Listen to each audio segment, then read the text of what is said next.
Hello and welcome everybody to part 2 of our season review. No, it's not a season review. It's a season preview, Jimmy. It is, Charlie.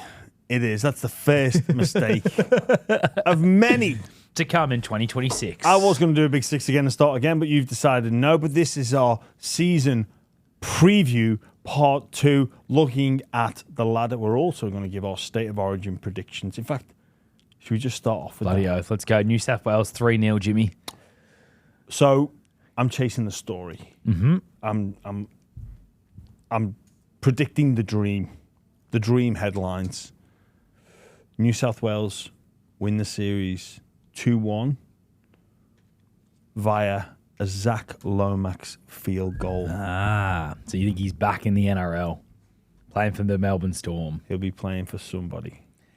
I just want to check now where the first game is. I think the first game this year is actually in Sydney, which is obviously a huge advantage for New South Wales, because then game 2, it is. First game in Sydney, game 2's in Melbourne. Now, New South Wales' record in Melbourne is fantastic. Yes, it is. So Great. I think it could be a 2-0 lead going into Suncorp, where I think Queensland will be a bit flat and New South Wales will win the series. And I reckon you reckon 3-0? 3-0, and I reckon Billy Slater. I have a feeling Billy Slater, win or lose, this will be his last Origin year. Why though? I think he seemed very stressed by it last year, and I thought he might give it up. It's like, you know what? It's not like you should be surprised by the stress. No. And I guess maybe it gets to you, but No, I agree. It's like, I always- you're the Origin coach. You're like, No, I agree. I think you're like you know the stress is coming. You Yeah. know you've got a busy You gotta be 6 prepared. weeks. You know the media's going to pop shots at you. Just rise above it. Just let it wash over well, you. it's just prepare for it. Like, Yeah. you know, in an NRL game, it's got to be pretty stressful as well. So Yeah. you do the work ahead of time. I think you know the Fanua Blake coming into the Origin. Yeah. Everyone's like super excited about it. I don't think it's that as big a deal as people are making it out. Like Fanua Blake, the impact he's going to have for New South Wales. I reckon they've still had like great front row combinations and elite front rowers. Like Mitch Barnett was amazing when he played for New South Wales, and Payne Haas is the best front rower in the game. So like Fanua Blake coming in, like sure it's good, but what's he going to be? He's going to play that bench role. Well, Spencer Leniu comes off the bench and he's incredible for New South Wales as well. So I think it might be getting overhyped a little bit. Yeah, I know what you mean, but it is a jump in class. Yeah, he basically takes a Max King spot. Well, it depends what you want as well. Max King's going to work super hard. Like, comes from that Bulldog system where, you know, very detailed in their middles movement patterns. Yeah, but if someone's to drop out, it would probably be Max King, wouldn't it? But for Noah Blake's footwork at the line, the opportunities that will open for the 9, 7, 6, mate, he's so good at the line. Yeah. Like, so good. That's his best feature. I still think the Sharks need to figure out properly how to play off him and Brayley, which we're going to talk about very soon. Who's your Wally Lewis medal then for State of Origin? Oh, mate, I haven't thought that far ahead. Oh, okay. I thought you said we were doing predictions. Oh, mate, you Oh, can't. mate, put your big boy pants. I don't even have an Origin bolter. Oh, I've said in the last podcast. You went Origin bolter after Dylan the trials. Lucas. It's not a huge. No, bolter, it's not a massive bolter. but like, I think really. he's gonna. I think would be a chance of playing Origin this year. Obviously, New South Wales have so many back rowers though, so he's gonna need injuries to probably get into that team. But yeah, he's my Smokey. Interesting. Mitchell Moses and Nathan Cleary lead New South Wales to a win. Mitchell Moses, I think he's won his last 3 Origin games. You know, wouldn't be out of place there is McLean from Penrith, but unfortunately he's just behind in the pecking order. Well, Stephen Crichton's got one centre spot, and then if Latrell Mitchell's playing centre, He's got he's the going other. to be the other centre. You got Tom Tavorovich potentially, Bradman Best. Yeah. Like, Bradman Best has always been great when he's played Origin. yeah, but McLean, like, he could skyrocket this year and be like next cab off the rank. You know, the other one is Staggs, Katoni Staggs. Like, he's played yeah. Origin before. Oh, yeah, but he's in that mixture of... he's in that mixture of centres. Like, Mate, he is so he's good. man. He's so good. Watching that, the World Club Challenge recently, like, close to the line, he's just an unstoppable player. And he's one of those players that the game doesn't need to be going in your favour. to make something happen. Like he's not I'll get 2 line breaks when we're up by 4. Yeah. He's a person that gets in the trenches when the team's down. And he's fit. Like late in the game, he still looks like top of his game. He's like ridiculously strong. Yeah. Ridiculously powerful. So that's our Origin preview for 2026, guys. I hope you enjoyed it. Now, let's talk who's in the top 8. First of all, the team that misses out, Jimmy, who is in 9th place on your ladder? I can't believe I'm saying this because I think they're in for a big year. But to be honest, Charlie, if I didn't have this team in, someone else has got to miss out. And it was a 3-way shootout between the Sharks, South Sydney, and the Dolphins. Oof. Like, this was who is in position 7, 8, 9. Like, 2 of those teams I have as my 8th, 9th, the Bunnies and the Dolphins. I have the Sharks a lot higher up the ladder, but who is it, Jimmy? It's Souths. And I feel just wrong saying it because I know it's going to get proven wrong. We spoke with Cheese. We know how determined he is. Like, I think David Fafita is going to be unreal for South Sydney. But I don't know. I just can't elevate them above Sharks or Dolphins. Yeah. I just can't, and I'll make my case in point for that in a moment. They've come off a poor year, South. Yep. Maybe they need this year to just learn a little bit on getting those close wins. I think Humphreys maybe has some learning to do, and maybe just maybe there's an eye on next year.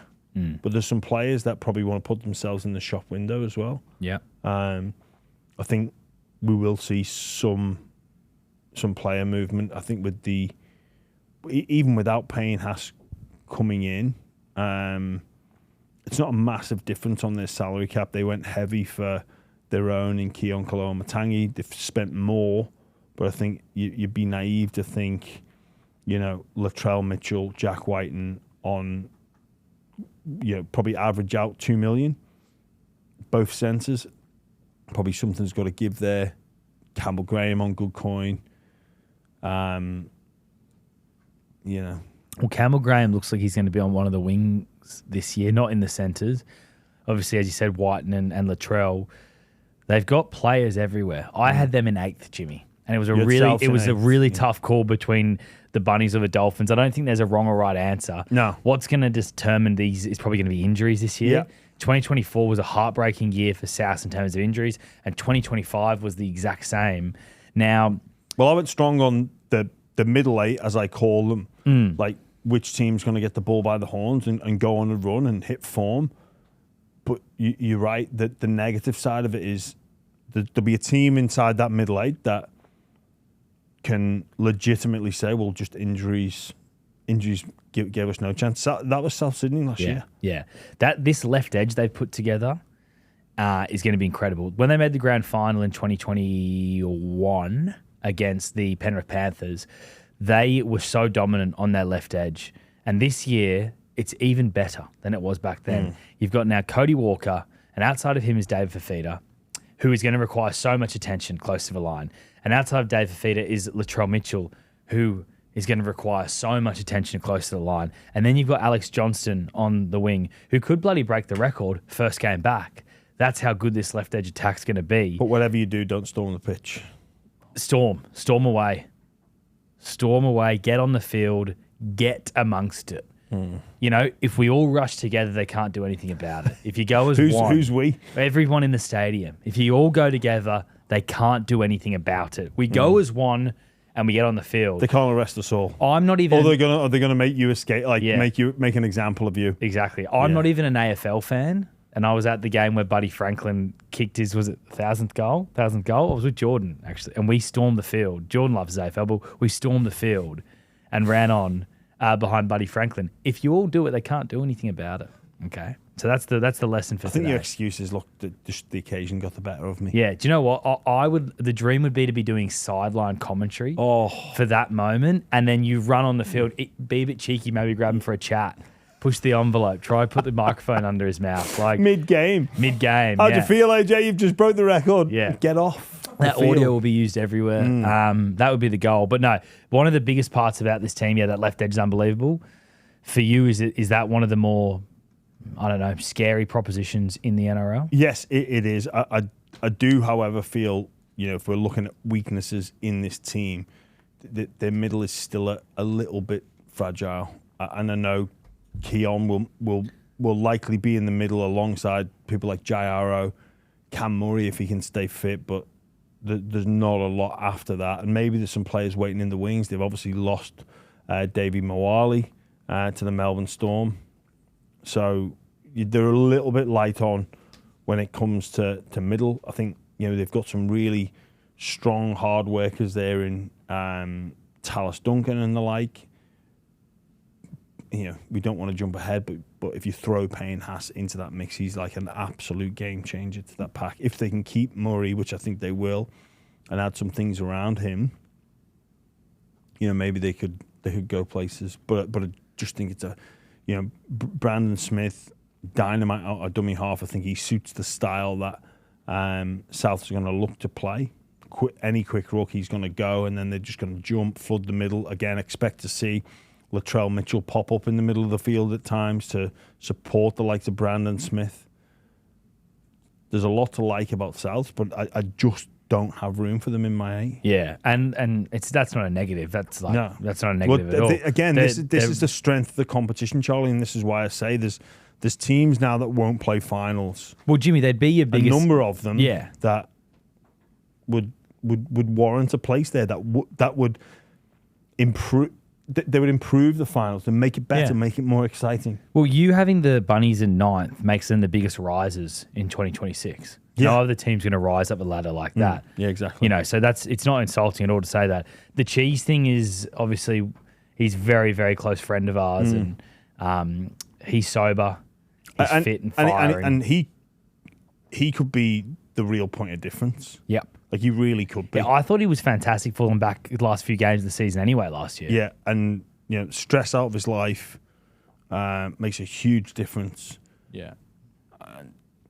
He could not go back to his best, but play his best football, the likes of which we've not seen yet. Yep. Health, they have to somehow try and keep these guys in the park. Like, I know they've changed a few things around their recovery and performance staff, so... Will we see the dividends of that? Hopefully. Because the last 2 years, they've had so many injuries. And at the end of the day, you had to start pointing the fingers at someone. It's ruined this season. Yeah. Yeah. Or ruined their seasons in the past. So, yeah, you get that fit. It's been an issue. And injuries are part of the game. Some of them are preventable, or you can help prevent the probability of those injuries occurring. And for me, there was just... Well, for most people, you would observe and go, well, there's just been too many for it to be bad luck. Yeah. Seems to be a causation or a lack of focus on injury prevention. The amount of times as an athlete you do things that you don't particularly want to do, and depending on the trainer or the schedule or what you prioritize. But for me, South has got to be a massive priority, injury prevention. Yeah. One of those players is Jairo, who there's a few little bits of news coming out that his body might not be right so far for the season. He obviously not named in the trial on the weekend. Hopefully they get him right. He's an important part of their team, and he adds a lot to them when fully fit, but he is dealing with a couple of injury concerns going into the season. Absolutely he does. He's obviously played at representative level. It wouldn't surprise me to see Souths have a number of players sign for Perth. Yeah. Just with them needing to free up some cap space and some very attractive players that would, I think, Souths wouldn't stand in their way, and they would get an upgrade and extend. Jack Whiten's one of them for me. Mal Meninga and Jack Whiten have a really good relationship. They do. The Canberra connection for them there, but then they also have the Kangaroos connection where Jack's played for Mal at the Kangaroos. Yeah, there'll be that will be figured out in the coming weeks and months, but I think Perth would have an eye on that. Mal would have an eye on that. They would know that they're going to likely have to shed some players. So yeah. Oh, actually, sorry. Before we move on from the Bunnies, their biggest concern is the 7. Now, Ashton Ward's getting first crack. People are saying it's because Humphreys is suspended for the first couple of weeks. Is why he started the trial on the weekend. I don't think that's 100% correct. I think Ashton Ward could end up being the 7. We'll see. But is that their biggest weakness? Well, it depends. Again, Souths are one of those sides that I don't look at and scream, I need a really creative, dominant half. If you're the halfback there, you get the ball to Latrell, you get the ball to Whiten, you hit David for feet short, you give the ball to Cody Walker, you kick well and you make your tackles. Now, for me, looking at the body type, you'd say, well, Humphreys fits that mould. Like, he can get under the ball, much bigger body, less of a spot than what an Ashton Ward would be. But I don't know. Like, I think Humphreys misses first 2 games suspended. 2 games. Yeah. Probably going to be a bit of a. It'll be similar to last year. You know, Lewis Dodd was brought over and in the box seat, got that suspension, I think, from the first trial game or the Charity Shield, which meant he missed the first NRL game. Well, Humphreys played really well and there's no looking back. I think it's Ashton Ward's jersey to lose now. It's going to be dependent upon how he plays. Of course, if he goes terribly in those first 2 games, they've got a replacement there. But if he goes really well, that's your chance. You grab a jersey. Adam Elliott comes in. Dave Fafita comes in. Bronson Garlick comes in. Jonah Glover. Now, the talk was that if he didn't get injured, he might have actually ended up with the 7 spot for round 1. Moala Graham Taufa comes from New Zealand Warriors. I've really liked him when I've seen him play. And Ed Cozy as well coming over. I like him as well. Yeah, I like him a lot. Some solid signings. They lose Havili, Jacob Host, Shaq Mitchell, Davi Moali, Ravalawa, Lewis Dodd. So no superstars going out the door there. No massive disappointments, but again, just can't find room for Souths. Now, who was in your 8th spot, Jimmy? Ooh, this was tough. They're just a side that plays finals and have been consistently there for the past number of years. But again, because of the log jam of quality, I've got the Sharks there. Wow. I've got them in 3rd. Okay. Hit me, Jimmy. Why? Well, again... Sorry, I had them in 4th, sorry. Again, I just can't find room for them in the top 4. They were a bottom 4 of the 8 side last year, and I think that's where they'd be. They're likely not as consistent as Coach Fitzgibbon or their fans and members would ideally have them playing, and I think that's probably the issue there. Yeah.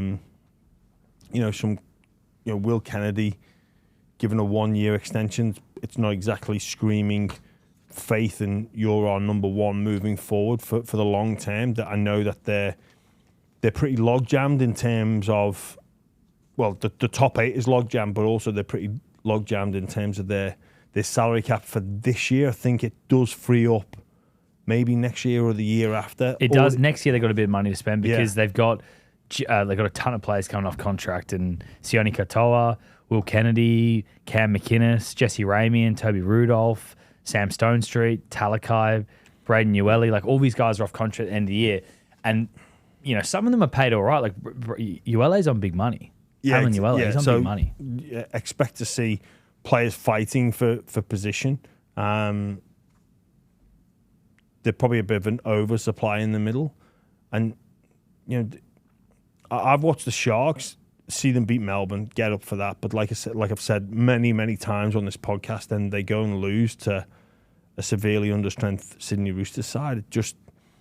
They get up for the big games. If they could play Melbourne every week at home, that you'd have them in your top 4 because they'd be consistent in their application and their attitude. Unfortunately, it just gets the better of them at times.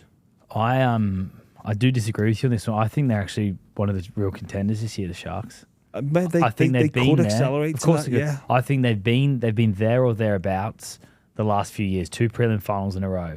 They just haven't got over the hump. And maybe they haven't got enough to get over the hump again, but I think they've got enough to finish in the top 4. And again, they've got the easiest draw again this year.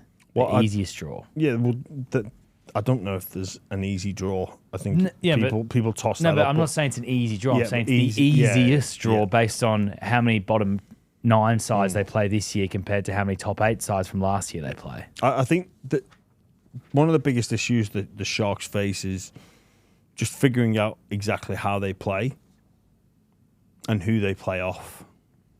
And, Nico's your man at 7. Yeah. And Coach Fitzgibbon is not entertaining ideas of playing him at 1. And that's fair enough. But then I think they're more of they should aim to play off Brayley a bit more. Yeah. More than they already do. At times, I saw them last year, Brayley would jump and they were sat back waiting for the next play. I think a flat, fast attack will suit them. I actually think the game is trending more towards that way of playing potentially in and around the dummy half. I think that there's some things to look out for. We'll see a lot more drop plays happen, where maybe halves get the ball, look to go out wide, turn their senses underneath and attack that spot in behind the ruck, or you go off your 9, which Adam Fanua-Blake is going to get you quick play the balls, but you've got to be ready and prepared to do that. If the Sharks can do that, and it maybe not be about Nico and Trindle as much as maybe what it appears to have been relied on in the past, then maybe they could take that next step. They've got 2 elite wingers in Katoa and Ronaldo Multala. Katoa's got an injury. He's going to miss a bit of a start of the season. In the front row, they've got Adam Fanua-Blake. Blake Brayley's one of the best hooks in the game. Nico Hines went at his best as a Dally M winner. In the back row, they've got Britton Nikora, Locke, Cam McInnes, T. Wilton. Like they're Jesse Ramey and Kyle Ero. A lot of really good players in this team. I met a lot of and really 7th, good players. You've got them in 8th. Yeah. You've got to be a really good team to get 8th this year anyway. Yeah, you do, Yeah. The players they lose, Daniel Atkinson, Cade Dykes and Max Bradbury, they didn't really play a factor for the Sharks last year. They buy no one. Not a single player comes in the door. And Fitzgibbon has been pretty consistent with that approach, hasn't he, about keeping the group together because he feels that this is the group to take him forward. And that's confidence in your playing roster. That really is. But, we mentioned it in the excitability index. That's why I'm not as excited because and that's why I've got Sharks in the 8 over Celtics because I think they'll be there. But then it's what's next. Who's 7th for you, Jimmy? In 7th, I've got the Dolphins. Okay. Last year, 12-12. Start the season 0-4. It was looking like a case of when are they going to get a win. They beat the Titans, then they beat Penrith, they beat Melbourne. Not long after that, they put 40 plus on the Dogs. So this is a team that can play. Also, snapshot of their season, injuries. Not too dissimilar to Souths. I love the signing of Morgan Knowles and Cobbo, especially on a 1-year deal. Keeps him motivated, keeps him playing for his future, which some players, it appears, really do need. The potential for Cobbo is through the roof. I think Knowles adds more fire into an injured pack, getting those boys back. Gilbert, Flegler especially, and Katoa, who I think, it's my opinion that he was the best number 7 in the comp last year. Yeah, he's an incredible player. He's one of my favourite players to watch. I've got him, Mark Nwangani-Tuase. Izzy Katoa, the way he just ball plays, it's so special to watch. On the injury front, they are going to be without Jerry Marshall King until round 7, it looks like. And Max Plath will be back around 4. So in a dream world, they've got Marshall King at hooker. And then if he's not there, Plath would play hooker. So they are already a little bit stretched at that. It looks like Brad Schneider's going to start the season in hooker. They brought him in from Penrith. Yeah, that's not a bad signing. Not a bad signing. Morgan Knowles you spoke about. But the thing with Flegler coming back is, can Flegler reach that level again of being an Origin player? Well, you don't go through 2 years of rehab to survive. You go through 2 years years of rehab to, it's that feel-good story. You got to try. What have I done that for? Just to play NRL again? He's ticked that box. Let him go. Like, let him fire. Like, fire at will. I think that will start to be the thought process of Flegler. Like, I've been through hell here. Now I'm back. I'm not just filling a jersey. No. And I'm so excited for this Kangaroo year. player, mate. Absolutely. He's a kangaroo in waiting. Yeah, absolutely. Like, not just Origin, not just Queensland. He's playing for the Kangaroos. It was a big thing for the Broncos losing him. And then, obviously, they lost that grand final the year after he leaves. He leaves after they lose that grand final. And that was a massive loss for them. You could see it in them, even though they had a lot of players, but it was a massive loss. And I think that strong pack coming in will help Katoa grow his game. Some people have got question marks on Katoa. Can he back it up? He doesn't seem the type of player that is phased too much. Sometimes you see players burst on the scene and they're really excitable. And you can see that enthusiasm might wear off, or that teams are going to plan to shut him down, and they do. Just with the way Katoa plays,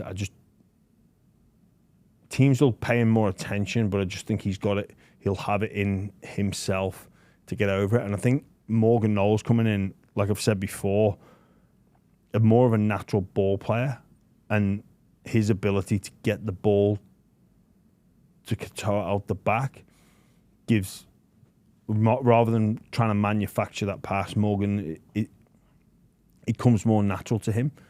So he gets the ball to Katoa in new positions. Hammer or Trey Fuller, who would you have at fullback? Oh, God.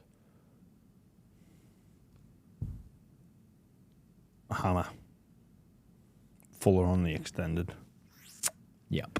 Yeah, I think that's what you got to go with. I think Tabi Waifado's too good to play in the centres for the Dolphins. He really is. And I think now that this bench gets opened up, I think Fuller's the perfect player to have on your bench. Throw him on in the middle. Yeah. The other big one, Bostock's not back till round 10, so at the start of the season we expect it's going to be a Sarko and Cobbo on the wings. When Bostock comes back in, whether they'll try and find a spot for him, who knows? I mean, they've kind of got like an embarrassment of riches in the back row there. Same in the forward pack. Like, we haven't even really spoken about like Dan Saifidi as well. He's there. You've still got Kafusi in that team.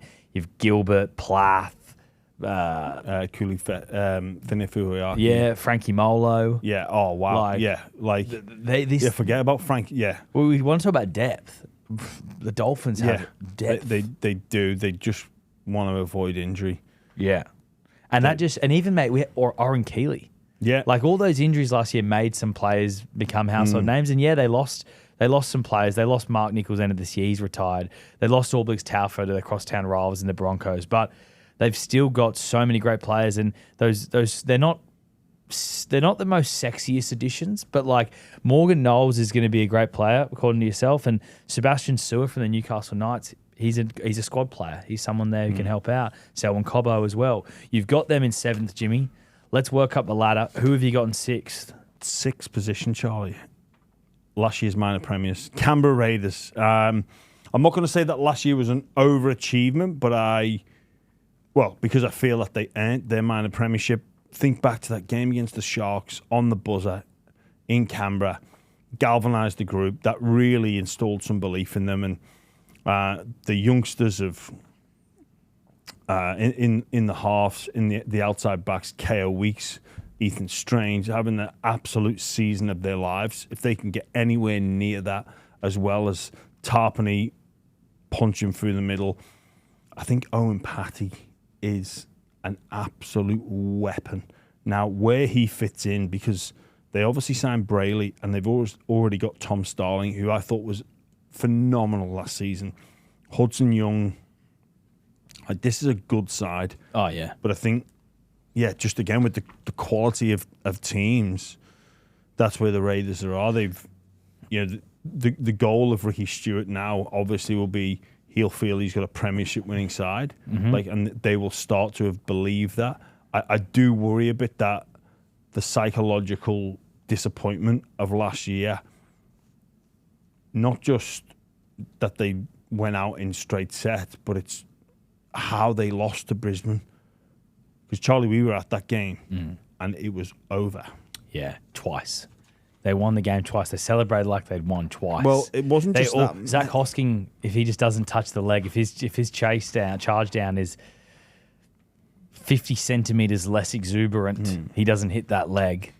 You know, there were so many moments in that game. So many moments. Jet Stewart fingertip, there was a knock on. The knock on off I think, was it maybe Strange scored to extend the lead? Knock on off the kickoff. And they knocked the ball on off the kickoff. Yeah. Was it? Can't remember who knocked it on. Yeah. Someone knocked it on. They not lining up for the field goal, you know. Oh, there'd be so many. Well, there we go. There's so many if, buts, maybes. And if they beat the Broncos there, obviously the next couple of weeks of finals changes. But is anyone going down to Canberra and getting the win? Yeah. They definitely play in the grand final. Yeah. If they beat it would the have been, Broncos. they would have versed Penrith in the prelim final, and Penrith, they ran out of gas going to Brisbane in the prelim final, and they would have probably been the same against Canberra, and that Canberra just would have had their tails up, full of confidence. Yeah, like look, it would have been a great contest, but I would have backed Canberra to at least make the final. Now, we saw the impact that the 23 grand final loss had on the Broncos. Now, obviously, the consequence of losing is different. You know, they got a second bite of the cherry.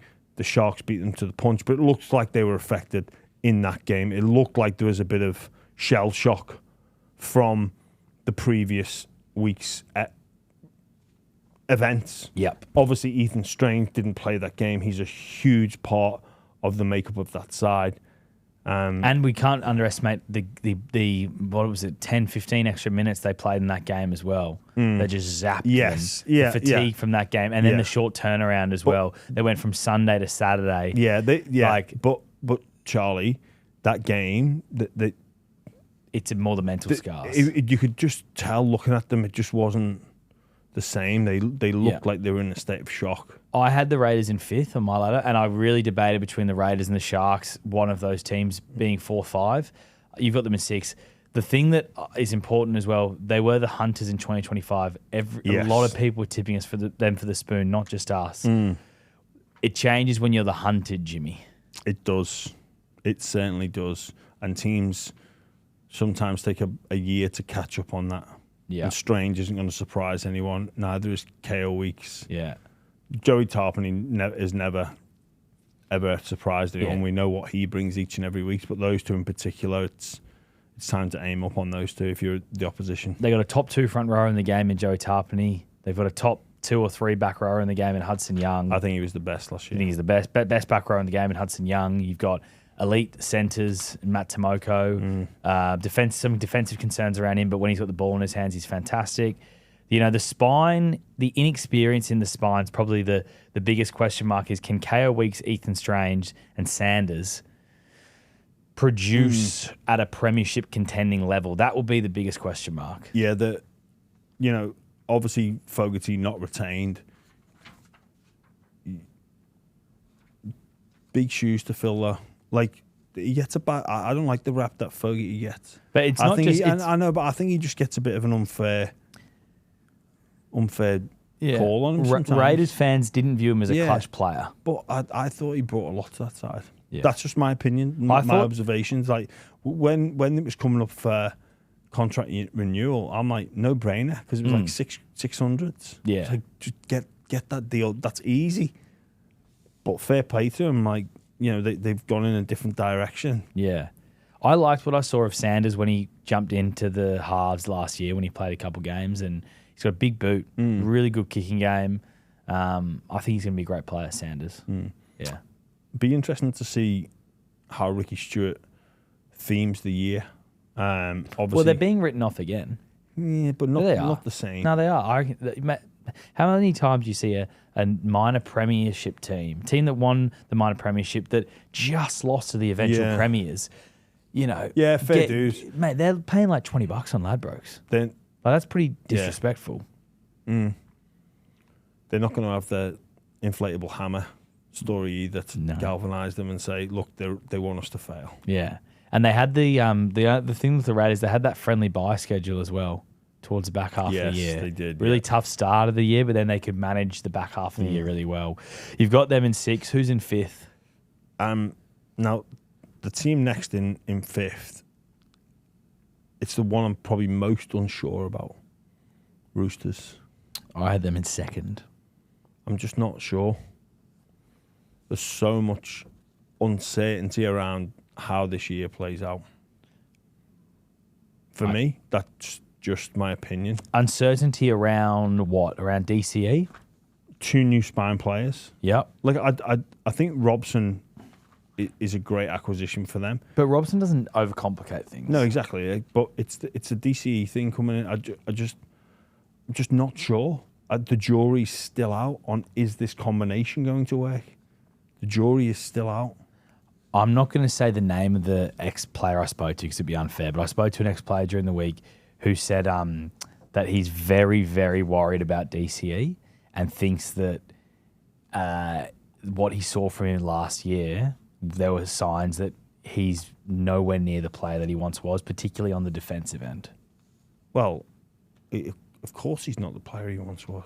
No, but in terms of they called him washed was the word they used. Yeah, they called him washed. I didn't want to say that. Yeah, I don't agree with that. I think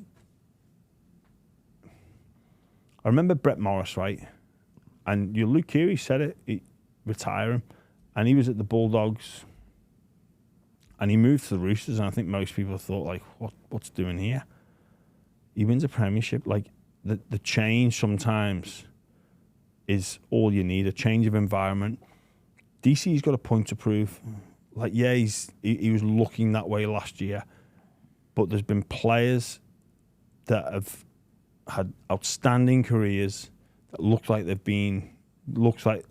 done, and then a bit of a change of scenery completely rolls back the years. And the plan, the idea would be DC does this. The caveat to that is he's been a pretty dominant number 7 throughout his whole career. Granted, he was backed up well with Kieran Foran, but he was like the man that was steering around that side. Yeah, big question marks about whether or not he can play second fiddle to Sam Walker. But they could complement each other brilliantly. Short versus long. But also, the reality is, if it doesn't go that well, there's no one's got a gun to the head to the Roosters and say, "Oh, you got to play DC all year long." They've got Hugo Savala. They can just bring straight in. And yeah, DCE wouldn't want to get dropped, but it's the Sydney Roosters. Like, we're competing for a premiership. If you're not performing, you're out of the team. And they've got options there to come in. Mate, you look at their team. I think the Roosters make the grand final, and I think it's with DCE in that team. And I think they can go really close to winning the premiership this year, the Roosters.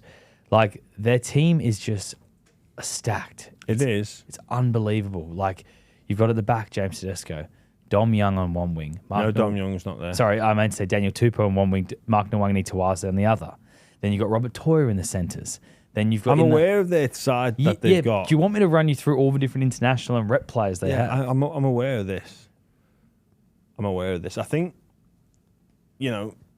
Reece Robson coming in, I think the Roosters are going to look to flood the middle as well. Yeah. And I think we're going to see that 2 dummy halves on the field at the same time. Don't be surprised to see Robson start at 9, maybe Nafahu White or Radley in at 13 when he's back.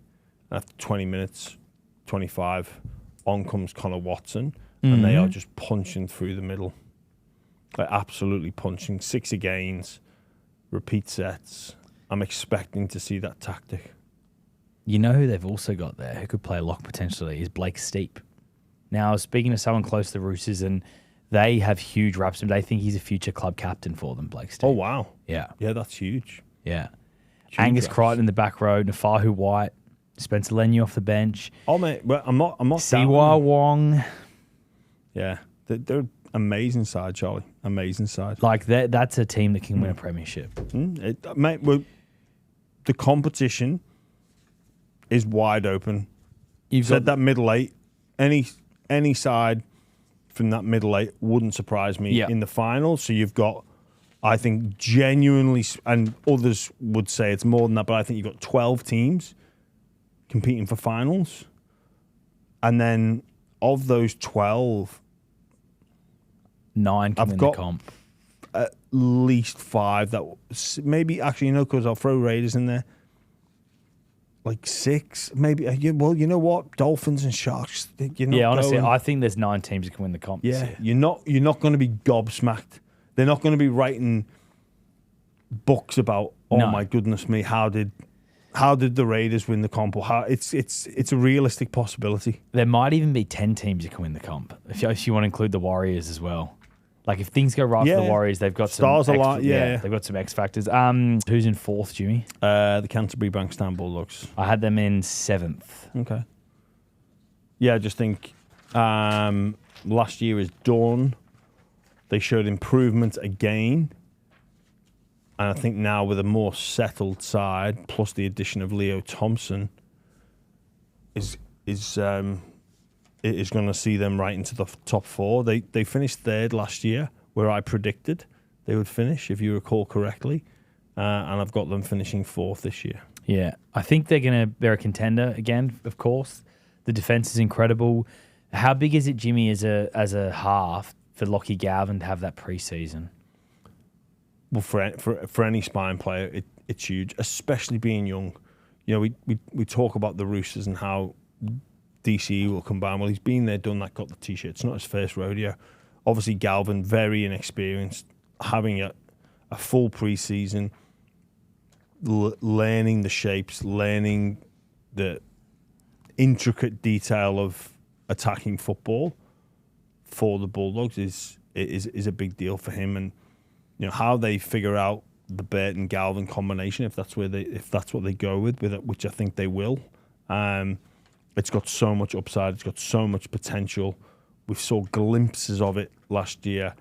Huge media pile, and we know that will likely come again if results don't go their way. But it's up to Galvin, Lockie, to just shut people up and put in performances that everybody knows he's capable of. Most importantly, the people that were willing to upset the apple cart to bring him in because they knew the long-term benefits. With Galvin, the Bulldogs didn't buy him for last year. Exactly. So this is the year. Now they've been able to get the preseason. They pretty much dealt with that issue just to get him in, to keep him away from other clubs like Parramatta who were chasing him. They brought him in. They've had the preseason. He's the 7 going forward. But if things don't go well, do you think the other option for them could be Galvin at 6 and Sean O'Sullivan at 7? Or Woods. Yeah, there's some potential movement there. Maybe even Galvin at lock. Maybe Burton in one of the centres, but you've got Crichton and Cherry. There's some potential moving parts there, but this is what good sides have. Look at the Broncos. Who's the 6 and 7? Is it Ezra and Reynolds? Where's Ben Hunt play? Is he 9 when Billy Walters comes back? Like, good teams have options. Yep. The Storm with Wishart and previous years Jonah Pezza. How does that all figure out? Well, these are great problems to have. Yeah. The one thing they probably don't have is an elite player in a spine position. Like none of their spine players as a contender is in the top 3 or 4 of their position. I'd say Burton is. Top 5'8", top 3, 5'8", you think? Yeah. Okay. So you obviously got Munster, Jerome Luai, Dylan Brown. You'd have him over all Burton's those guys. In my top 3, 5'8". Top 3, 5'8", okay. What about the issue with the front row as well? Is if Leo Thompson's out for an extended period, which we know he is, when he comes back, he'll take a bit of time to hit the ground running. Maybe he will. Is there maybe enough he there will. to cover him with guys like Max King and Tupanua? Because they didn't have him last year.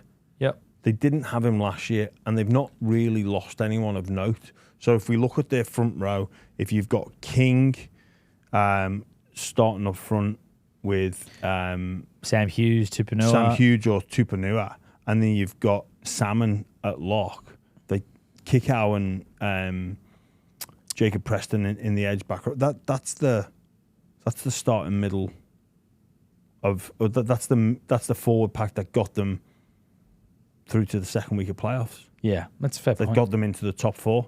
It's a fair point. Like that's still them, and then really the only one to go is Moran. You still got Josh Curran in the mix. Kurt Mann, similar to Moran as well. Kurt Mann in the mix. Like Harry Hayes can play. I forgot Harry Hayes. Wow. Well, yeah, Harry Hayes in, like there is more than enough there to compete.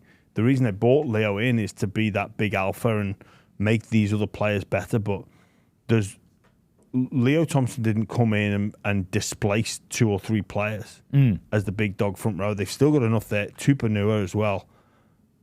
He's still figuring out that he can mix it in the middle. Like he is enormous when he's been playing in the middle. It was only 2 years ago he was knocking out games in the centre. And I know some players move position, but I think the pennies dropped with him where he's like, oh my goodness me, this is way more fun than I thought it was. Forget the centres, forget the edge, keep me in the middle. Yeah. So yeah, they can cover the loss of Thompson for a sustained period of time. And they can win the premiership this year? They're in the conversation, Charlie.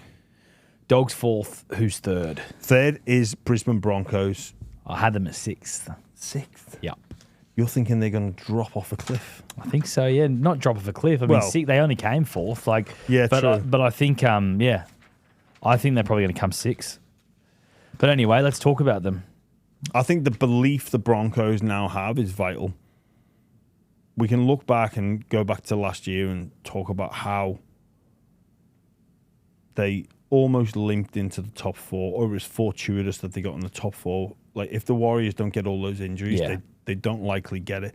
We can talk about how they fought back against the Raiders, how they maybe shouldn't have done that, how for the first time ever, Penrith fell over, or sorry, rather Brisbane got the better, managed to manufacture a comeback win against the Penrith Panthers. Was that fatigue?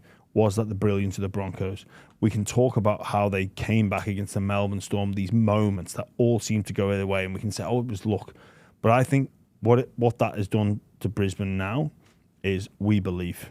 Like, we have got the evidence. They are never out of the fight. We saw that in the World Club Challenge. They are a team that does not know when they're beaten, which is a brilliant attribute to have. I think in Walsh, I don't even think we've seen the best of him yet. I really don't. He put a great back half of the year together last year. I still don't think we've seen his best.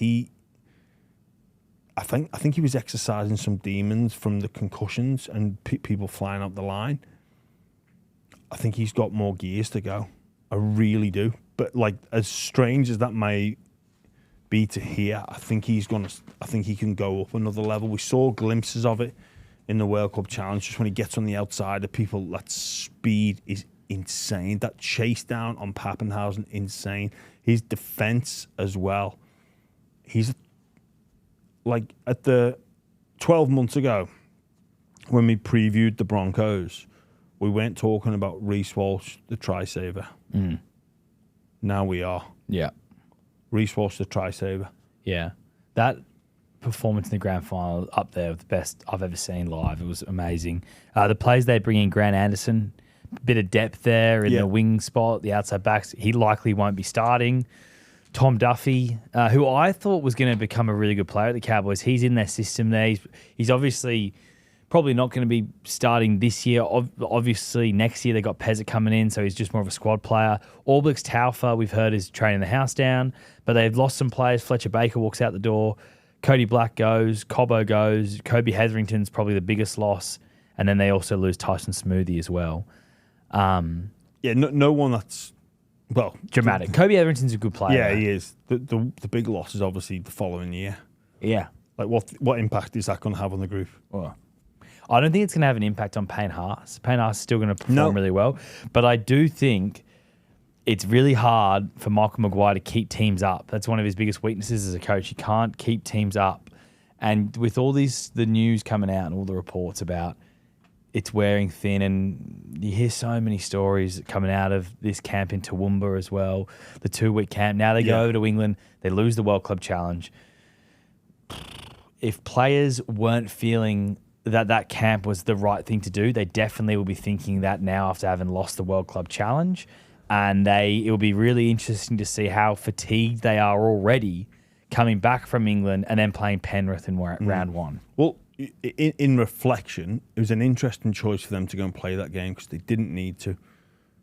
But they did. They put their hand up, which means if you're going to England, I remember Penrith Panthers. They played St Helens here, and they were like, "Well, we're cooked. They come to us. We'll play, yeah, but they come to us." And obviously, with Hull KR already playing in Vegas, they couldn't do Australia into America.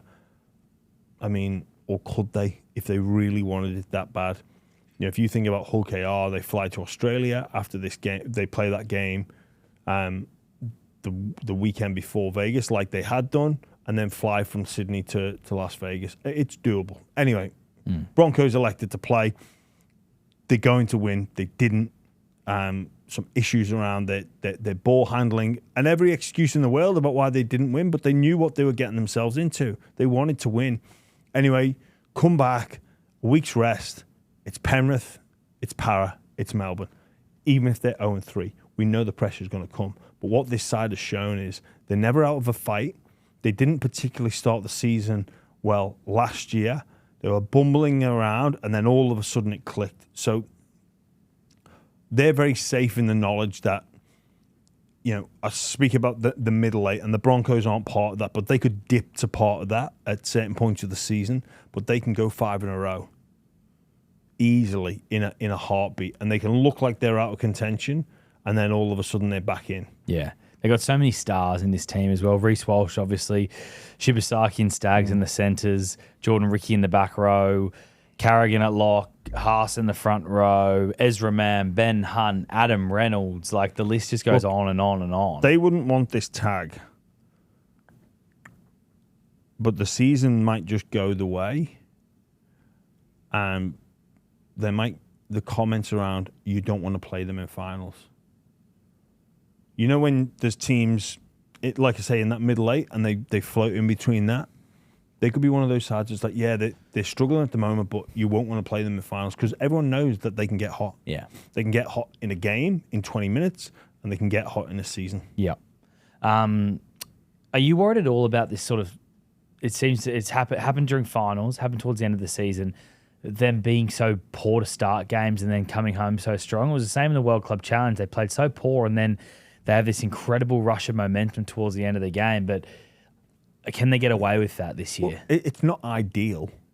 You don't aim to start that way, but it's a great trait to have. Like I say, never out of the fight. Mm-hmm. Would they like to start better? Yeah, but maybe just those opportunities for the likes of Ezra Mann, Reece Walsh, Katoni Staggs, you know, Shibasaki, maybe they're just not presenting themselves, and maybe it is a long game that they play, and maybe that's the whole ethos of the club, and the messaging is we'll get teams in the last 10 minutes because we're fitter and stronger than them.